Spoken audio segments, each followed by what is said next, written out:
Para quem acha que agir sem pensar por trás de uma tela de computador não traz consequências, preste atenção nesta reportagem. Ainda hoje, muita gente tem a sensação de que a internet é terra sem lei. Mas não é não. Ofender, xingar ou ameaçar, mesmo que virtualmente, pode render sérios problemas com a justiça. Um morador de Natal sabe bem disso. Ele passou dos limites e foi condenado pelo comentário registrado nas redes sociais. Quem conta os detalhes é o repórter Alessandro Moura. Para muita gente, o computador ainda é sinônimo de anonimato e impunidade. Mas na internet é difícil não deixar rastros. Depois de apertar o botão publicar, o autor do conteúdo deve assumir a responsabilidade pela repercussão. As pessoas são responsáveis pelas opiniões ou pelos atos que elas praticam nesse espaço de liberdade. O direito procura apenas regular, não coibir essa liberdade. As pessoas têm que ter consciência que a liberdade é um instrumento poderosíssimo para o bem e para o mal.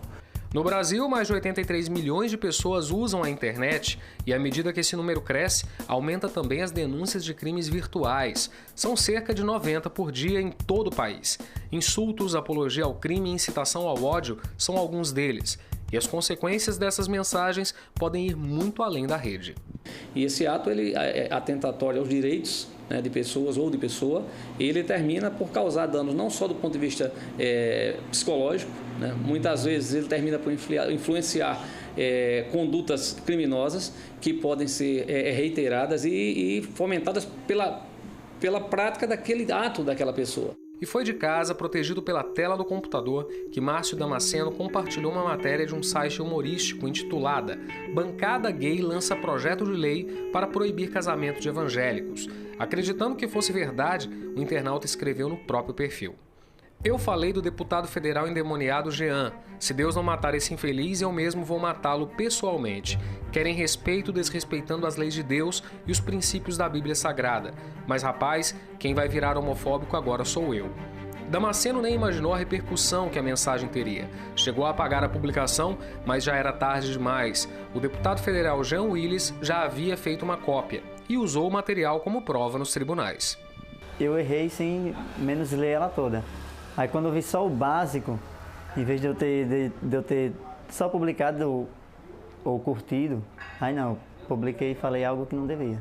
O autor das ofensas foi denunciado à Justiça Federal e condenado por calúnia e difamação. Mas ele não chegou nem perto da cadeia. Cumpre uma pena alternativa que mostrou ter um impacto muito mais forte do que o isolamento. Márcio Damasceno está no 3º mês de trabalho dos 8 que deverão ser prestados a essa ONG, dedicada a homossexuais em situação de risco. A Sociedade Terra Viva fica na cidade de São José de Mipibu, a 40 quilômetros de Natal.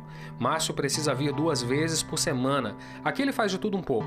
Limpa, organiza o bazar, cuida da biblioteca e atende gays, lésbicas, travestis e transexuais.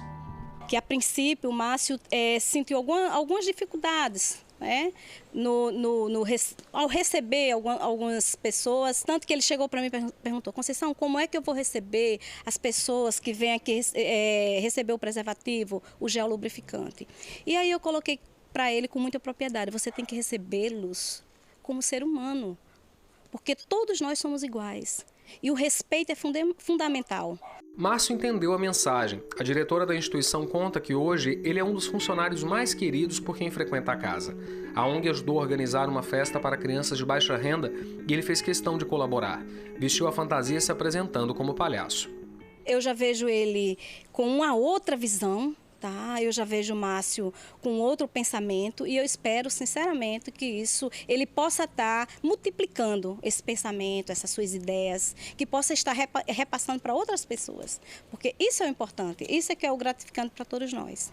Para o juiz federal que analisou o caso e decidiu pela pena alternativa, a convivência com as diferenças é a melhor forma de combater o preconceito.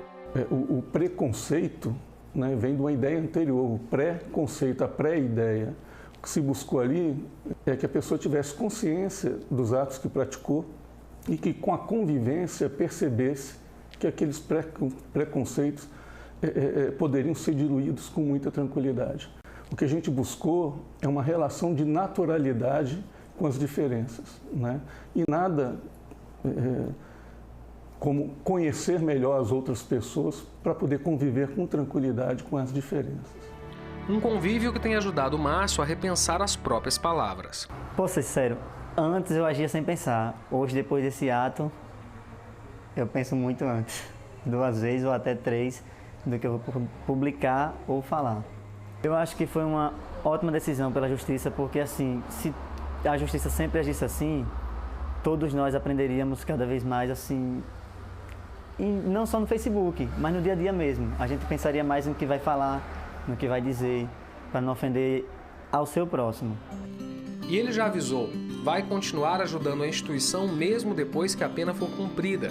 Garante que com esse aprendizado vai escrever uma história bem diferente daquela publicada na rede social.